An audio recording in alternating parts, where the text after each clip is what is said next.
Welcome back, everyone. I'm Leila. And I'm Laura. And this is For Your Penjoyment, a show about fountain pens and the joys they bring us. Brought to you by Pen Boutique. So how are you doing today, Laura? I'm getting pretty excited about the Baltimore Pen Show coming I know, up. right? It's so soon. It's March 7th through 9th. That's just almost around the corner. here. Yes. Exactly.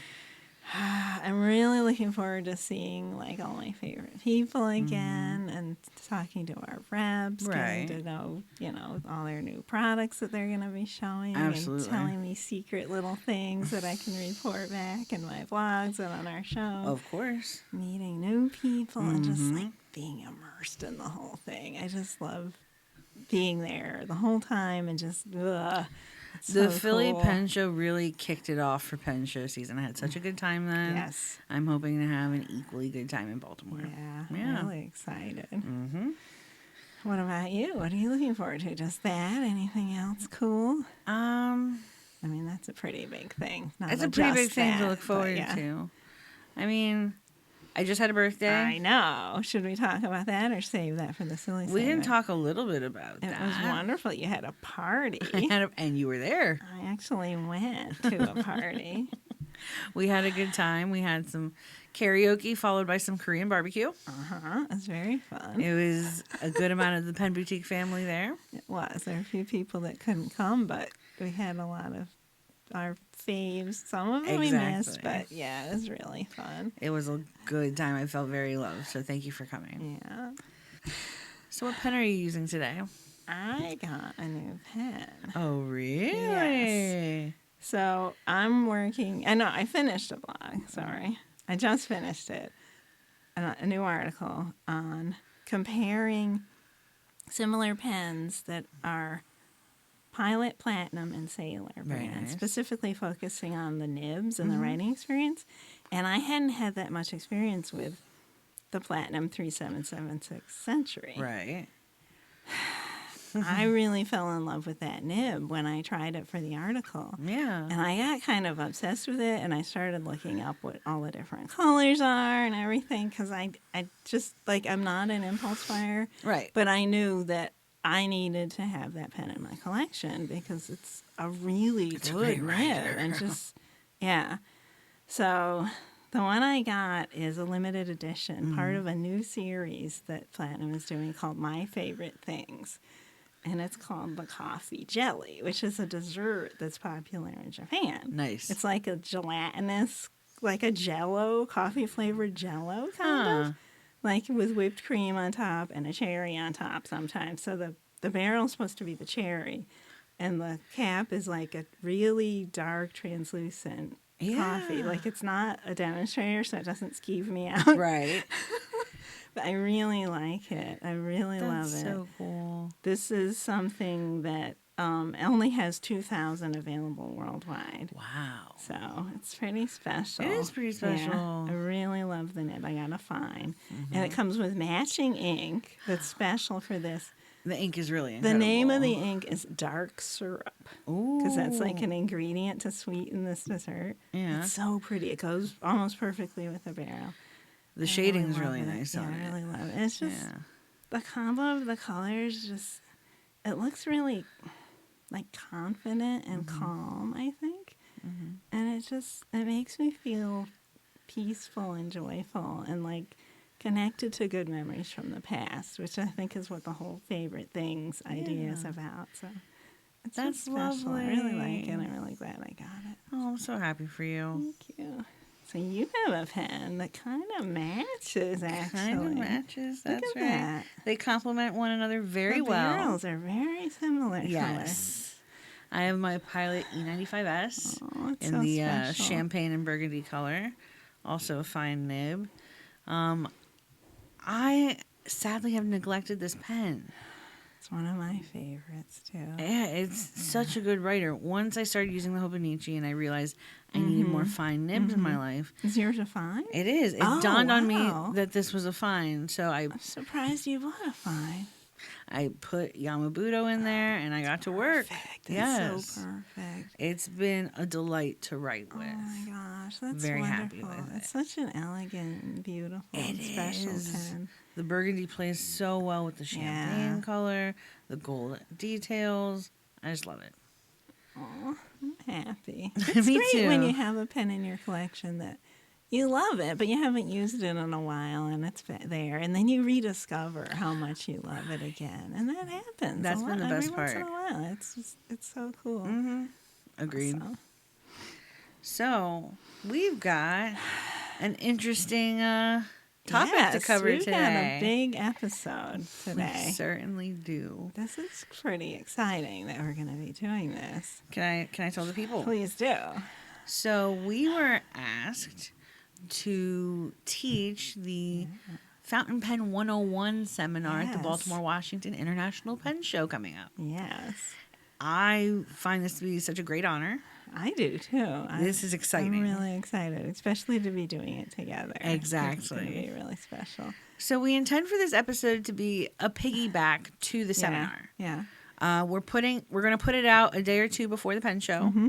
So for people who go to the pen show, to the newbies that will be there in Fountain Pen 101, if they need to refer back to any of the information for Sure. any reason, this episode is here to do that or for them. For all the people that couldn't make it to the pen show because you don't live in the area, or you're too Exactly. busy to go to that seminar because there's so much going on at a pen show. Right. You Or can't maybe- get in, or whatever. Or maybe you're newcomers to our show in general. Sure, Or, yeah. maybe you need a refresher. Mm-hmm. We're here for you. Yeah. So, who are we, Laura? Well, we're both fountain pen enthusiasts, and we met working at Pen Boutique and became friends. That's right.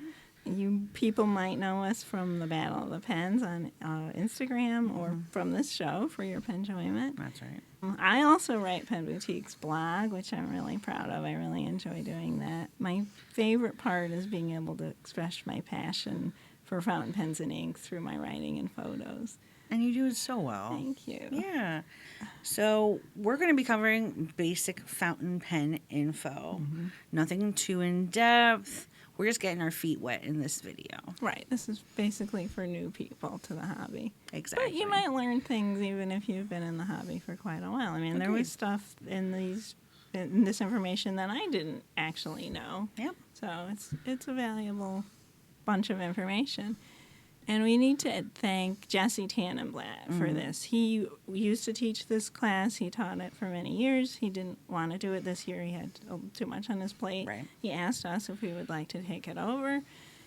And he was extremely generous in sharing his lesson plan with us. So we based our class on his notes, and we made it our own. But a lot of this information comes from Jesse, and we're really thankful for him allowing us to use his notes. He definitely provided us with a great jumping off point for this, absolutely. this show. And we have attended his class in the past and learned from it. Super informative. Yeah. He knows his stuff. Thank you so much, Jesse. Thank you, Jesse.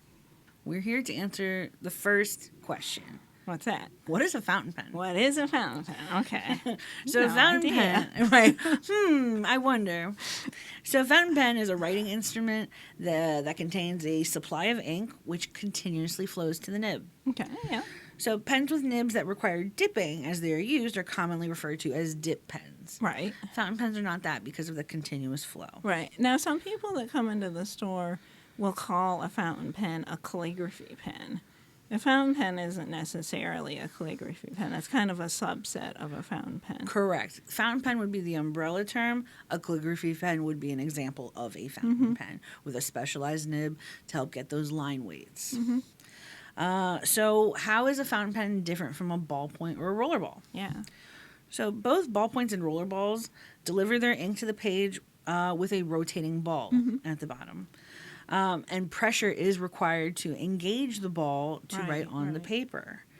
Fountain pens utilize liquid ink, and it's delivered to the page in a combination of gravity and capillary action through the nib and feed. Okay. Let me go over capillary action. Okay. Very scientific sounding. I know it's very scientific sounding. It is the key mechanism that draws the ink from the feed to the paper. So the nib has to be touching the paper for that to work, right? Exactly. Ultimately, the paper and ink do the work for you. Cool. Through capillary action, the paper draws the ink from the nib as the pen glides across the writing surface. Let's talk anatomy. Ooh, okay. Am I doing this? I think that might be you. That's right. Oh, no. Oh, All right. yes. Okay. So a fountain pen is made up of 5 main parts. Each of these main parts may be made up of 1 or more small pieces. So this is going to be a lot of numbers to keep track of. I'm hanging I on. got a little overwhelmed by numbers when I was making these notes, but I'll get through it. For those new here, Laura's not a fan of numbers. So the first part, I really like this part because I drew an illustration. You sure did. Look at this. It's beautiful. This is the nib. The nib. Now, in small print, it says feed not included. Very cool. So this would actually not be possible for a nib to just be hovering like this, right. but that's okay because we're just talking about the nib. Can you hold the picture? I sure can. Okay, so the nib is the metal tip of the pen that connects with the paper, and it includes the tip, which is the part that actually contacts the paper. It is covered by tipping material, which is that stuff right at the top there, which is made of a very hard alloy that helps to extend the life of the nib. And that part is ground to a specific intended size and shape. So that's like, fine, medium, broad, More on that or later. various. Exactly. Leila will talk about those. This part here, between this line here, which you probably can't see, but there's actually a space in between, very small space, is called the slit. It's the thin cut down the center of the nib, and it runs from the breather hole, which is this part here, to the tip of the nib. It carries the ink from the feed, which is not shown in the picture, to the tip. Next one is the breather hole. That's that little hole there. It's a hole in the nib at the end of the slit, which we talked about, and it allows air to travel into the pen to replace the ink as it flows out of the pen and assist in the ink flow. These 2 guys here are the tines, so those are on the either side of the slit. They are the 2 triangles of metal on either side of the slit, and they can flex slightly when you're writing. Depends on the material of the nib, how much they flex. Some tines are more rigid than others. Okay, so this part here is the shoulder. That's the widest part of the nib, right above where it starts to taper into the tines. Then this part here, this big part, is called the body of the pen. It's the part that usually has the brand and the nib size and stuff like that imprinted on it. So I put a little M here because it's a cute. medium. This part down here, which is why I drew part of the pen transparent so you could see into it, is called the base. A lot of times you can't see that part because it's inside your pen, but that's just the opposite end from the tip, and it's where it fits into the section of the pen. Right. Very nice. No more pictures. I'll just have to talk about the other parts. The next part is called the feed, and that's the part that carries the ink from the reservoir into the nib. The feed's a little mysterious. It's usually made out of plastic. Sometimes it's ebonite, and it's those weird kind of Ridged. Looks sort of like gills or something. That's a good way to describe it. Below the feed is the ink reservoir. That's the part that holds the ink, and it can be filled via various methods. An ink reservoir can be removable, so it's just a cartridge that counts, or a converter like I have in this pen. Sure. Which is also called a cartridge converter because the same pen would use either one, but it converts it to use the converter. Or it can be built into the barrel of a pen, like with a piston-filled pen, like a Pelican, for example. I mean, not all Pelicans, but most Pelicans. The next part is called the section. So that's this part here. That's the part which holds the nib, feed, and reservoir together. And that's also the part usually where you hold the pen. Like You'll hear this referred to as the grip section sometimes. Right, exactly. I often call it the grip section. Same. And then this part here is the pen's barrel. And this is the cap. Very and nice. So those other parts are now surrounded by the barrel and the cap. On most pens, the barrel will screw into the section, like I just did, and the cap will either screw or snap into the body. Right. So, let's talk nibs. I love nibs. I love nibs as well. So, nibs are most often made from one or two materials. Okay. Either steel or various purities of gold. Sure. Yeah. You know, we've got your 14 karat, your 18, 21. 21. Either of these materials may be plated with different materials to change the color. In general, this does not change the way the nib functions. Right, like a lot of nibs are rhodium plated to make them silver, for example, just for aesthetic reasons, so they'll match the trim of the pen. Purely aesthetic reasons, exactly. Now, let's talk nib width, line weights. Okay, that's when I started to jump the gun and get it. You sure did. All right. So the most common line weights are fine, medium, and broad. You can sometimes find thicker and thinner nibs than these common sizes. Sure, like extra fine, double broad, all that exactly. Your preference for nib width will likely be dependent on your writing style. Yeah. If you're a smaller writer, maybe fine or extra fine Definitely, even would be more your speed. Bigger writer, medium or broad would be cool. Yep. Your purposes for the pen also will influence the weight you pick, because we have like stub nibs, for example, if you like more artful writing. Right, or like I love having a lot of different nib sizes in my collection because I use them when I'm in a different mood or for different purposes. Writing headlines with a broader nib, writing super tiny little notes with an extra fine. Yeah, it's fun to explore the different ones. So most nibs have rounded tips. Some nibs are flat at the tip. This would be your stub or italic or cursive italic nib. Sure. And it depends on how crisp the corners of the flat section are. Yeah. Nibs can also be shaped to fit the way an individual holds their pen. This gets a little more advanced. This gets into nib meisting, custom grinds, etc. Most nibs that you buy at a store aren't like... There are some interesting nibs. Right. Or I shouldn't say interesting. All nibs are interesting, but some more specialized nibs that are available off the rack, as we could say. But normally, those are more unusual ones. Probably not good for a new person to start with. I would just start with a fine or a medium. Agreed. Laura. What? Let's talk ink. Let's get a little inky. I love ink. I love ink, too. Even more than I love nibs. We actually did a whole episode on ink kind of recently. We did. It was really fun. Episode 32. Wow, you remember the number? It's a number. All right, so ink. Not all ink is the same. There are a lot of different types of ink available. When in doubt, make sure you look for an ink that is labeled for use with fountain pens, because not all ink is intended for fountain pens. Certainly not. India ink, which is carbon which is soot and water mixed together, it dries quickly.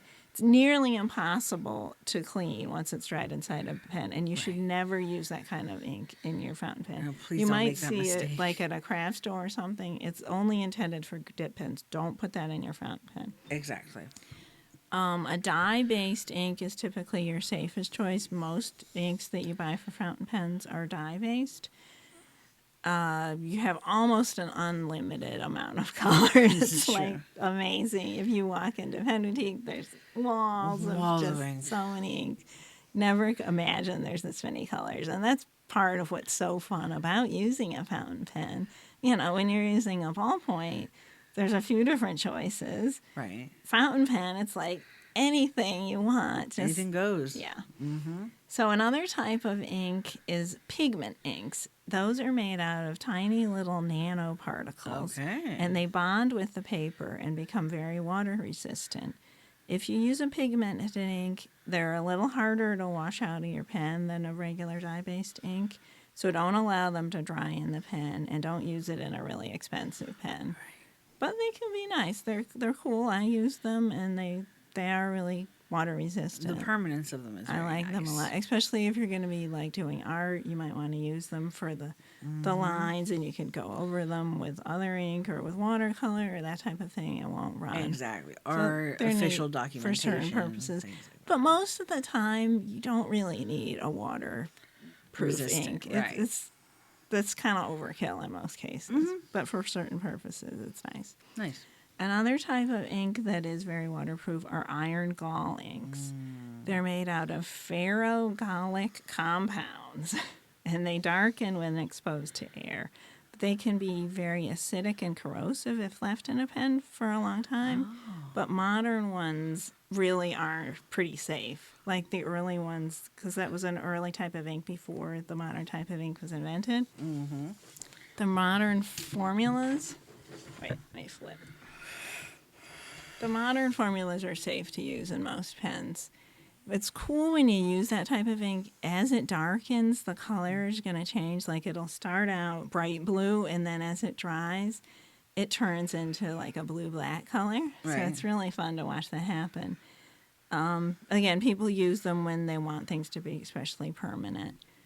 And they're harder to clean, so just don't use them on vintage pens that are more sensitive, and just use your best judgment. Do a little research before you decide to use that type of ink. Agreed. Right. Using an ink from the same brand of the pen that you're using often will have the best behavior in that pen. You don't have to, but it's a safe bet. Exactly. It's something that the pen maker takes into consideration when making both the pen Exactly. and ink. So something you probably will need to experiment with and get a feel for. And again, if you have a pen and you're writing with it and it's not writing well, don't just be like, oh, this is a terrible pen, I hate it. Try a different ink in there. It sometimes makes a huge difference. Okay, so now to get more into styles of ink, we've got the 3 S's: shading, sheen, and shimmer. And we did a whole episode on this. It's really fun. Shading is when the ink varies from lighter to darker, depending on how the ink pools on the paper. So you'll get a gradient effect. Like within one letter, it'll be lighter at the top and darker at the bottom. All right, sheen is when an ink shines a different color than the real main color of the ink. It's caused when inks that have a high dye saturation pool on the paper and then it dries on the surface of the paper rather than absorbing into the paper. Right. So you get this like cool metallic, glossy looking, contrasting thing. It's really, really pretty. It's often a completely different color than the color in the ink, and an unexpected color. And it's really fun. I love sheen. Shimmer is a type of pigment which is essentially very fine glitter. Right. And it's mixed into the ink and it makes it all sparkly and shimmery on the page. It needs to be shaken before you fill a pen because it settles in the bottom of the bottle. You need to rotate your pen a little bit, too, when it's in there. Otherwise, it might settle. Right. And that type of ink is a little harder to clean out of your pen, so you need to put more effort into cleaning it. Make sure you get all the particles out. And I wouldn't put it in a pen that's like a really expensive pen or a pen you can't disassemble very well for cleaning. Put it in a pen that you decide this is going to be my shimmer pen. I like putting shimmers in demonstrators, for example. Yeah. And don't put it into pens with like a really fine nib or it's just going to choke it up. I recommend a larger nib size, like broader stub, really, to get that good writing with the shimmer. The last thing you want to do is clog your pen. Yeah. I mean, if it does clog, it's not the end of the world, but you're going to get frustrated. You want to have fun writing with your pens. Exactly. Now, different pens have different filling mechanisms. Is that right? Yes. Let's talk a little about that. Okay. So, filling mechanisms. We were talking about it a little bit when I was showing the pens. Right. So, the easiest one is a cartridge, which is a disposable ink tube. And you just press it in like your Preppy will come with a cartridge. This is the cartridge. Right. You just stick it in here, puncture it, put it in there. The ink will flow. When it's empty, you throw it away. You got a new one. Very easy, convenient. Sounds good. So most pens that take a cartridge can also take a converter, unless they're too little to fit a converter. Right. So a converter is short for cartridge converter because you're converting a cartridge filling pen into kind of like a piston pen. Right. A converter is kind of a hybrid between a cartridge and a piston. It's a removable piston They're not all piston filled. Some of them are like squeezy, or the Con 70 from Pilot is almost like a Clicky. vac filler. You press a button and it sucks it up. But Right. in general, it's a thing that you could refill over and over again with ink. The next thing is a piston fill, which is built into the pen. Right. So that's kind of like this, but you don't take it out. It's constantly built into your pen. Right. So a Twisby or a Pelican, a bunch of different brands have those. Works kind of like a syringe. It has a plunger that raises and lowers to draw in the ink, and it usually has a twist mechanism to do that. Some pens are eyedropper filled. That's a little more unusual. And you use an actual eyedropper to just put the ink directly into the barrel of the pen.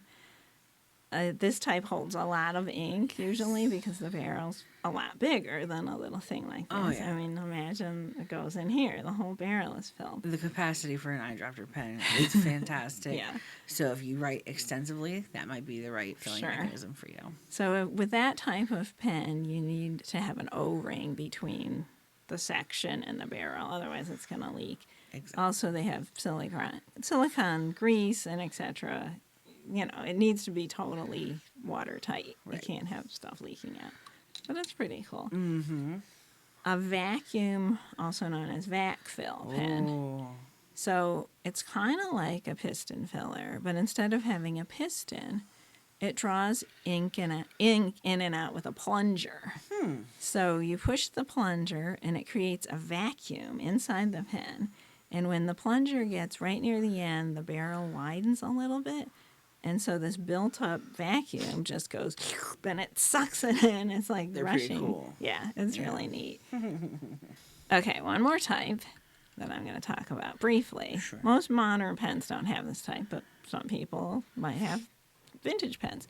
A sack. So it's a soft thing. It's kind of like a balloon, actually. Yeah. It's like a little rubber soft thing. And it to fill it, you compress the sack to push out air and then release it, and it sucks the air in. Usually it's like a lever on the side of the pen that you push and it smushes down the sack and Right. sucks it in. There are also some more obscure filling mechanisms, but I'm not going to get into those. It's not really a 101 kind of topic. Right. But you'll find some more interesting ones if you really explore the hobby more. Agreed. Let's pivot to using a fountain pen. Using We've talked about the anatomy of a pen, the different nibs you can have, different inks and their properties, different filling mechanisms. Yeah. Now let's talk about putting all of that to use. Okay.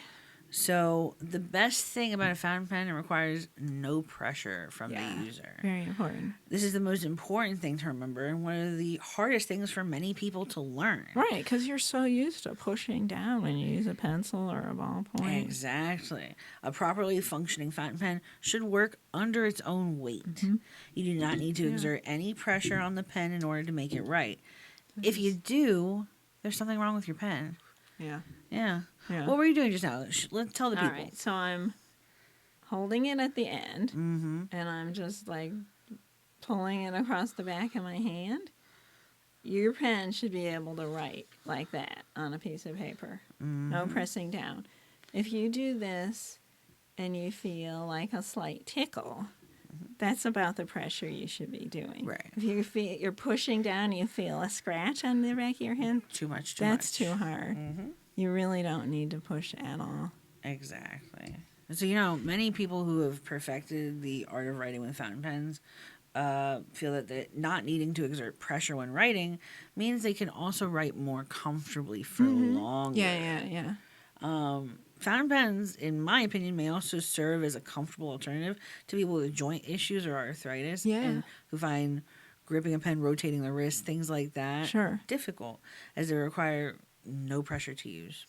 Yeah, a lot of people, customers that come in and it's their first time trying a pen, they're just amazed by how wonderful it feels. Exactly. It's just so comfortable, and you don't have to hold it tightly or press it. It's just like relaxed. Exactly. Yeah. Now, you may run into a few minor issues with your fountain pen. Okay. Like, if not stored properly, your fountain pen could be susceptible to leaking, or what we call in the fountain pen world burping. Okay. There are times when a fountain pen can leak out a blob of ink from the nib to the paper, or worse, in your pocket. Oh, no. Do we all need pocket protectors? Not necessarily. Okay. I will note that eyedropper and sack fill pens are particularly susceptible to this. Oh, okay. Now, there's a few things that contribute to burping. Temperature can be the culprit in some cases.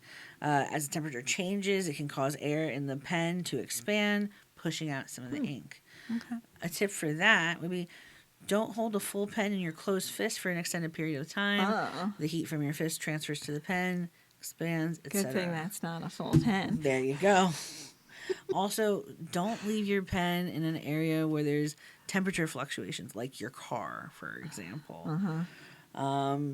A lot of people will say flying with fountain pens can be a little dangerous because pressure changes in the cabin can also lead to burping. True, but it's not like something you should be living in fear of either.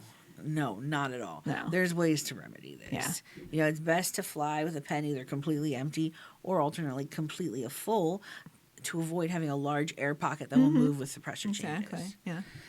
It is even more important to store pens vertically while flying. Now, one last thing, a pen being jostled about. If your pen isn't kept in a steady or secure way, this can lead to some burping. For example, if you've just thrown it in your pocket and started walking, And then you're doing or jumping chucked it in jacks. your purse, things like that, you're definitely going to experience some burping. Okay. You want to store pens ideally nibs up. When the pen is filled, it should be stored nibs up to avoid burping in the cap. I never do that. You can also store your pens on their side, That's what I do normally. but you'll want to make sure they aren't jostled around too much. Ultimately, don't ever store your pens nibbed down unless you want to deal with burping, leakage, mess, etc. Fountain pens that are nibbed down will leak. It's not a matter of if, it's just a matter of when. Storing your pen in a case is a great way to stabilize your pen and keep it nib side up. Yeah, and protect it from getting scratched and stuff Exactly. like that. When you're just starting out, pen cases can seem expensive. Yeah. The price range really does run the gamut for these things. However, as you get into more expensive pens, consider the cost of the case in relation to the cost of what you're protecting. Is a $65 case very expensive if you're protecting a $500 pen, for example? Don't wait until a pen breaks to get a good case. Yeah, that's good It's advice. just helpful.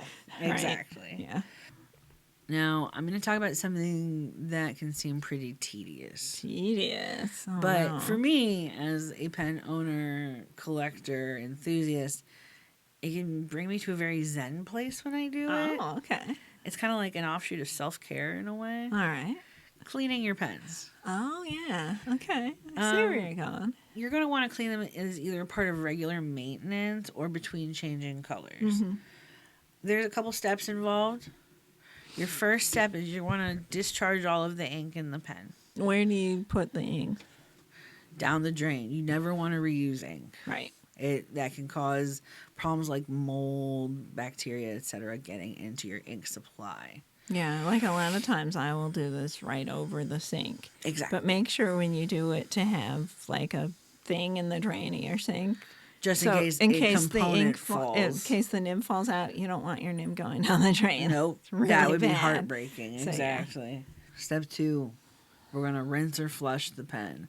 I know this stuff seems like basic common knowledge, but Not you're necessarily. new to fountain pens. Exactly. No, and a lot of people that own fountain pens don't do this stuff, and we have people that come into the store. Sometimes they get lazy. they don't know, and Or they they come don't in know. and they say my pen's not working. What's wrong? And it's just a buildup of dried ink. Yeah. There are several pen flushing products available out there. However, most of the time, plain water is just fine. Yeah. For cartridge pens, rinse the section, the grip section, or soak it in cool water to get rid of the dried ink. Yeah. If the ink is particularly stuck in there, you can use a little bit of pen flush or dish soap Yes. and let it sit to kind of break up a bit. Or like put it in a glass of water overnight or for a couple days, even if it's like you bought some old pen or you found a pen in a drawer that's sitting around for years and years and it's got this dried on ink. Guilty as charged. That's happened to me before. Just let it sit. Or, you get a pen that you inherited or you buy a vintage pen that has ink stuck in it or whatever. Yeah, let it soak. Let it soak. Just let it have a good Let time water in a do cup. its time. Once you let it soak, pull it out of your cup, whatever. Rinse it a bunch of times. Rinse it a bunch of times. Flush the water out. You're going to want to do this until the section runs clear. The nib runs clear.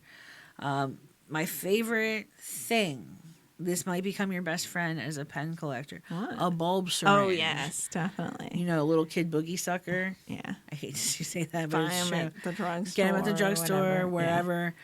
That's going to become your best friend when flushing out your nibs. Yeah. Because it just fits nice and snug into the Not section. every brand, but a lot of brands. It fits right in there in the spot where the cartridge would go. Exactly. And you have pressure going through there, so it can take stubborn stuff out. You can force so much water through more quickly than just running it under a faucet. It really helps. Step 3, dry the pen, specifically the nib, on a clean paper towel or white cloth. If this is clear, if any of the discharge water is clear, your pen is clean and ready to go. Alternately, if the section can be disassembled, you can run each piece under water to clean it and reassemble. Also, patience is a virtue. I would recommend letting your nib sit for a while to dry before going into the ink. That's because hard sometimes. it's so but difficult. Yeah. I know we want instant gratification, Yeah. but you don't want to introduce water to your inks, etc. Yeah, if you don't do that, your pen's gonna write kind of watery at first. Exactly. I mean, it's not the end of the world. I do it all the time. I write before it has fully dried, but it looks kind of watery at first. If you can exercise a modicum of patience, it'll go a long way. Yeah. I'm going to note some inks can be stubborn. Iron Gall ink, like inks that Laura previously mentioned. Yeah. Even sheening inks, I've found same. they can, if they've sat in a pen for a while, they might have a hard time getting out. Yeah. You could use an ultrasonic jewelry cleaner. I don't recommend this for all pens, as they can damage some materials. Some pens it's not safe for, like some vintage pens, etc. Or modern pens, too, that are made out of special materials. So. But it is an option. Yeah. It is an option. Well, what's a fountain pen without paper, Laura? Paper. I love paper. I love paper, too. Yes. Paper makes me go nuts. When you're using a fountain pen, you want to use, if you can, it's a little more expensive usually than just regular old paper, but what we call fountain pen friendly paper. That's right. Which is basically just paper that performs well with fountain pens. When you start using fountain pens, you have to be aware of the paper you're using, because if you use cheap paper that's too absorbent, your ink's going to be feathering all over the place. The pen's going to bleed through the paper. It's not going to be fun. It's going to make the experience not enjoyable and not what you want. Right. Paper that is less absorbent and is resistant to water is better for fountain pens. Sure. You want the ink to stay on the surface as it dries rather than soak into the paper, because if it soaks in, it's going to be like feathering around and soaking through. The texture of the paper can also affect how compatible it is with fountain pens. Like if it's really bumpy, your nib's going to be and getting stuck in fibers and stuff like that. Yes. If it's too slippery, you might not like it either. You need to kind of experiment with different paper. Paper that we sell at Pen Boutique, almost all of it is intended to be fountain pens use, and you'll notice a big difference when you use fountain pen friendly paper. Absolutely. I'm glad you mentioned the fibers. I noticed this year, or last year, Christmas, when I was writing Christmas cards to everyone in the office, the card had a tendency to be a little fibrous, and I had to flush my nib out because of the fibers stuck in the nib. Between the tines. Exactly. So something to be mindful of. Some good brands that I particularly like include Rhodia, Clairefontaine, Tomoe River, Midori, Nemosine, Wright, which is a local brand out of Baltimore, and That one I don't know how to pronounce. 1917. Thank you. That's what I'm here for. That's my new fave. So I love all of those. I endorse great. those. Do you use all those too and like them, right? I do. Yeah. I can appreciate Those them. are all good ones. Absolutely. The Leuchtturm especially. Has Yeah, become I'm a new really into favorite of that mine. lately too. Yeah, once we started carrying it in the store, Yeah. we hit the ground running with it. But when you use paper that's intended for fountain pens, you're going to see the beautiful properties of your ink a lot more, like sheen, shading, shimmer, etc. Exactly. So, yeah. So what do people want to look for when they're picking out their first pens? I know once the interest hits, people tend to like search, boards like Reddit, etc. Sure. To read about what's popular. Yep. The best thing is to experience it for yourself, if you can. If Yeah. you're lucky enough to have a pen shop or a pen show around you. Not everyone. Not everyone can does. do that, but yeah. So the first thing you'll want to focus on is comfort. Yeah, that's really important. You'll want to make sure that the pen feels comfortable in your hand. A pen can be too thin, too thick, or too heavy, and it can make the writing experience not enjoyable after a short period and of that's time. really personal. It's different for everyone. Like Exactly. some people love super heavy pens. Right. Other people get super tired holding a heavy pen. Exactly. It's really, really individual. Super subjective. Exactly. Yeah. Another thing that's really important are aesthetics. Yeah. Looks are important for a pen. You want a pen that appeals to your sense of style because you'll be more compelled to use it. Exactly. And because, your pen is an expression of you. It's an expression of your personality, the same way that your clothes are, or your home, or your car, or your accessories, whatever. Some people enjoy really simple, classic-looking pens. Something like this. Right. Other people love sparkle, like you, or demonstrator pens where you can see the inside of the pen, swirly patterns, etc. Exactly. It's just, none are wrong, none are right. It's just what appeals to you. To each their own. You will want to experiment and discover over time what you love. Maybe you'll get a very plain pen as your first pen, and then you'll start to say, hey, maybe I'll try this, or maybe I'll try that. Mm-hmm. There's so many different styles to explore, and Right. that's part of the fun of being in the hobby. Exactly. Yeah. Now, this is where Reddit may help. You want something reliable. You want to hear everyone's reviews and take those into consideration. Mm-hmm. You want a pen that will write every time you pick it up, Yeah. as soon as you set it to paper. Right. Not all pens are created equal. Yeah. Some might have more hard starts than others. Mm-hmm. You're going to want to read up and test out as often as you and can. buy a reliable brand and buy it from a reliable source. Exactly. Also, we talked a little bit about this before, but your writing size will be a big factor in deciding what pen to buy, what nib size specifically. If you have really small handwriting, I would start with a fine. Pretty good for most beginners is medium because it's really comfortable, it's really smooth. If you like to write really big, broad, but yeah. Yeah. Also, know yourself.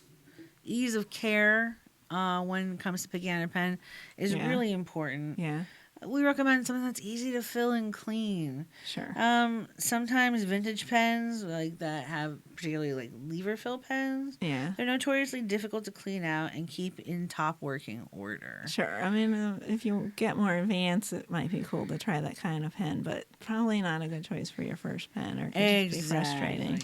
And what I mean by know yourself, know the amount of effort you want to Yeah. put into something. Yeah. It's okay to be overly ambitious, I guess, but like really look within and say, am I going to want to take such exquisite care of this vintage pen, or do I want something a little more modern, a little more beatable? Beatable. Let's go with that. Okay. I can't think of another word. Beatable. Price range. Yes. That's up to you. I mean, you can start at $350 for a disposable Pilot Varsity, which is a fountain pen. I recommend that to even know if you want to Right. get into the hobby. You use it, runs out of ink, you throw it away. It's like a big pen, but it's a fountain pen. That's right. And it writes a lot nicer, a lot smoother, more fun to use. You could get a Platinum Preppy like this. It costs about $6. It's low consequence Right. entry into the fountain pen Exactly. world. It's a real fountain pen. You can refill it if you want, but it's not, you didn't waste a lot of money if you lose it, if you break it, if you aren't totally sure if you want to do fountain Sure. pens or not. You can go all the way up to $20,000 and beyond. Fountain pens are a huge range of things. But don't be intimidated if you see pens that are way outside your price range. You don't have to spend a lot of money to get a pen that you're going to enjoy. You can get lots of satisfaction out of inexpensive pens. And it's best to start with an entry-level pen. Sure. And then move up to more expensive pens if you want to explore and collect. Which That's right. obviously, I mean, we don't have out-of-this-world expensive ones, but as we explored and got to know what we loved. My price threshold increased. Exactly. Yeah. But starting with an entry-level pen is a really good idea. Exactly. And you can look up articles about good entry-level pens or watch. I think we've done videos We've covered about some of that. our videos. That's right. So expensive pens, people sometimes come in the store and they're like, why is this pen that expensive? That's Right. crazy. It's such a huge number. They're expensive for a variety of reasons. Part of it is the materials in the pen, like gold, etc., or sometimes, precious materials other than gold. The artistry and the time put into making that pen. Some of them craftsmanship, take for months to do. Yes. A lot of them, the people that make them have to be really skilled to make it. Some of them are really rare because they're limited editions with only a few made. All of those things go into why some pens are really expensive. You'll be amazed by some of the pens you'll see and maybe even be able to try if you come to a pen store or go to a pen show. But just have fun and enjoy the beauty and the artistry. It's not like you should feel like, oh, that's so rarefied and I'm scared and I don't want to be into fountain pens because there's these super beautiful pens out there. Some people use those. You don't have to, but maybe you will. Don't you let them never hold you know. back. Yeah. Right. It's just all part of the hobby, and it's fun and cool and something to explore and get to know. Now, for those of you visiting the Baltimore, Washington International Pen Show, we have some local stores to recommend. We do. We're a little biased, but Pen Boutique's on the list. Yes. Pen Boutique is in Columbia, Maryland, and we're about 25 minutes away from the actual pen show. We love to welcome all kinds of people. We carry a huge range of different brands from Benu to Mont Blanc. We are happy to guide you through testing pens and nibs and discovering what kind of pen best suits you. Yeah. We also have books of ink with a zillion swatches. We've got notebooks galore. So if you're in the area, you want to take a break from the pen show, stop in and see us. We'd love to have you. Bertram's Inkwell is the one that puts together the Baltimore, Washington Fountain Pen Show. He is a fabulous source for finding hard-to-locate pens. And he often hosts events in the store. It's in Rockville, Maryland. And they also do repairs, which we don't do at Pen Boutique. Right. So very different kind of style store, but we're friends and we're both very great having so many fountain pen stores in the area so close to each other. Exactly. Lastly in the area, we've got Farney's. Yes, Farney's. Farney's has been an institution in Washington, D.C. for almost 100 years. And this year, Drew Brown, formerly of Goulet Pens, was made president.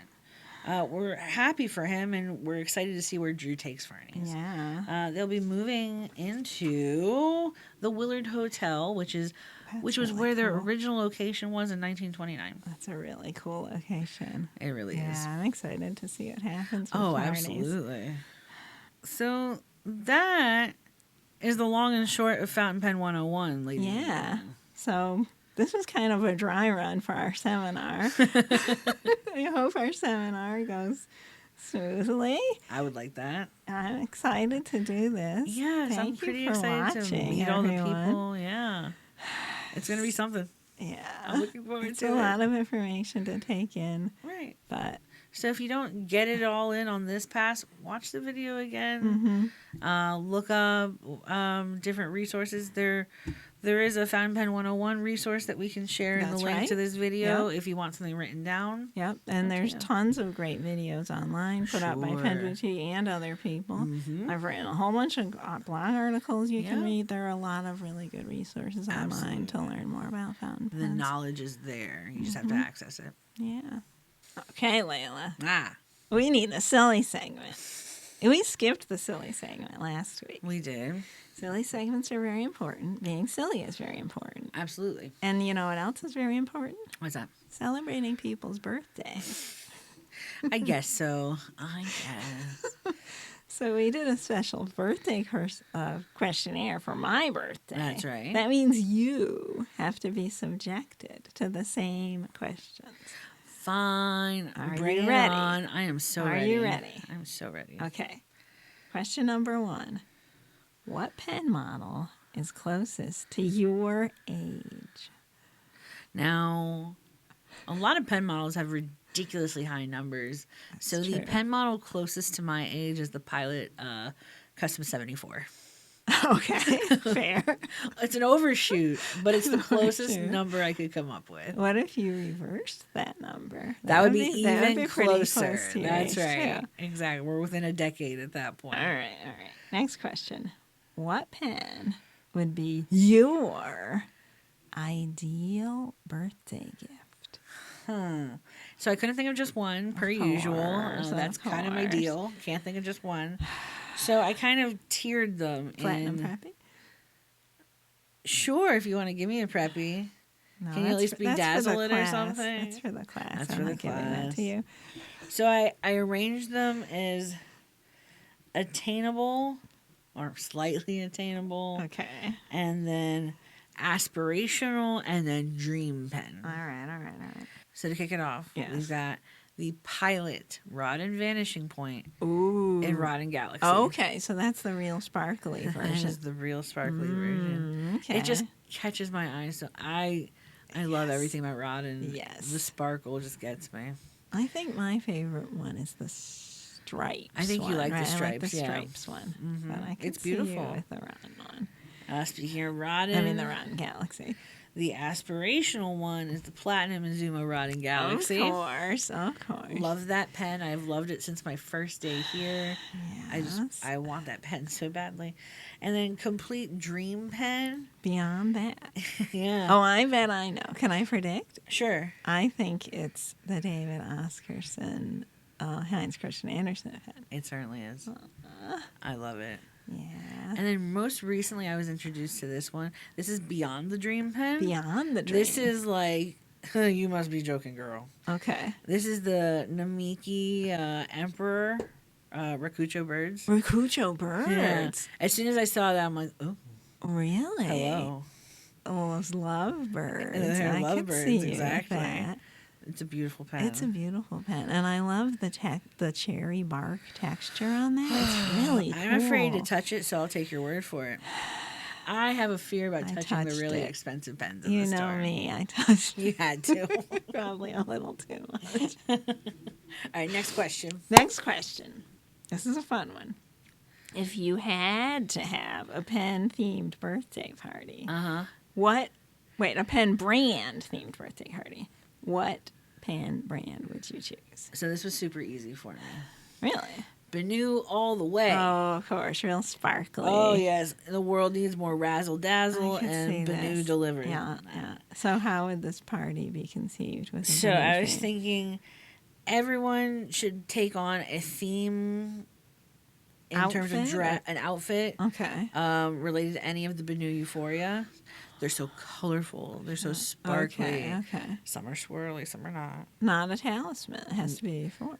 I think because of the inspiration behind the line of Euphoria, And you should be euphoric at your birthday. you should be euphoric. Me, on the other right. hand, I would No. love a ball gown that resembles Firefly Stone. Oh, by the way, Leila. Yes. I sold our very last Firefly know. Stone yesterday in Oh, the I store. know. It was so special. Oh gosh, that whole that's It's a nice end to that chapter. I love that. Sorry to interrupt, but I had to mention that. And you already knew that because I texted you immediately. Yes, and you told did. And I asked for a picture of the customer, and she consented to keep it private, and I was totally fine with that. Yes. Yeah, Euphoria's ball gowns and That suits. would be and amazing. this. You in a Firefly Stone dress. All that sparkle. Wow. That's right. Okay, I like it. All right, next up. Next question. What pen would you pick to be your birthday candle? I thought long and hard about this one. Okay. 39 Kaweco Sports. 30. Okay. Because they that's fun. resemble candles. Sure. Would to they me. be all different colors I or the would- same color? The or frosted line? Oh, yeah. Those look kind of waxy. They're cute. Yeah, I would love to see see those on that. fire. That's, Yeah. What? I mean, what? Wait a minute. I mean, lighting my birthday cake. Okay. Now, the last question's a really hard one. It took me a couple days to come up with an answer. Do you have your answer ready? I'm going to wing this one. This is a crazy one to wing, but okay. Get ready. I mean, I'm crazy. So. I know you are. Here's the question. Close Okay. your eyes and think about this as I say it. Sure. What pen best represents where you are in your life right now? This is going to sound whack. Good. I think the Hans Christian Andersen pen Really? represents where I'm at in my life. I could see that. I'm finally hatching. You're turning into, or realizing, not turning I'm- into, but yeah, realizing I've that you're hatched. a swan. And I've finally seen my reflection in the water. I love that, Leila. And I'm finally noticing the people around me who appreciate me and see me. Mm-hmm. Oof. That is a really good answer. Yeah, I'm right there. Bingo card. Oh, Leila's crying. I didn't cuss. I just said half a cuss. I didn't say you cussed. I said you I said cried. fuck, and then Oh. I caught myself. I love that answer, Yeah. Leila. That's so true. Mm-hmm. You are a swan and have been all along, but now you're seeing it. Yeah. Yeah, I think that's the best pen to describe that. Yep. And your new haircut kind of resembles the feathers on a swan. I guess so. I mean, do you love it? So I do love it. And every time someone sees you with that new haircut, they're like, oh my gosh, it's so great. I love it. You know, the server at the diner I usually go to did not recognize me upon first pass. Wow. And then he turned around and he was like, Leila? And I'm like, It looks really cool. Thank I you. really love it. Thank you. Well, folks, that does it for our episode. It's been very information heavy. We I are know. happy that you stuck around to watch it. Yeah, I hope you learned something. Yeah, I hope this was new information to you or a refresher for you. As always, remember to like, comment, and subscribe. Mm-hmm. Hit the notification bell to be notified of when we upload, and that includes Ink Spill as well. Yeah. And most of our episodes are a bit lighter than this. Right. Most of our episodes are a bit lighter than A little this. more banter back and forth. But we thought this was an important topic and we wanted to record what we're doing so people can refer to it and have Exactly. that for people that can't attend the show. 100%. So, we also have a Discord. Yep. Now, normally we have a mailbag section. Yes. We didn't have any new mail. We had this one episode. piece, but we decided to save that for next week because one piece of mail is a little silly for Exactly. mailing. So we'll read that next time. But our address is below if you'd like to send us something. Yep. Laura, it's been a pleasure as always. Yes, it has. As always. As always, keep writing. Mm-hmm. And we'll see you next time. And see you at the pen See you show, at the maybe. Pen show. Yeah. Bye.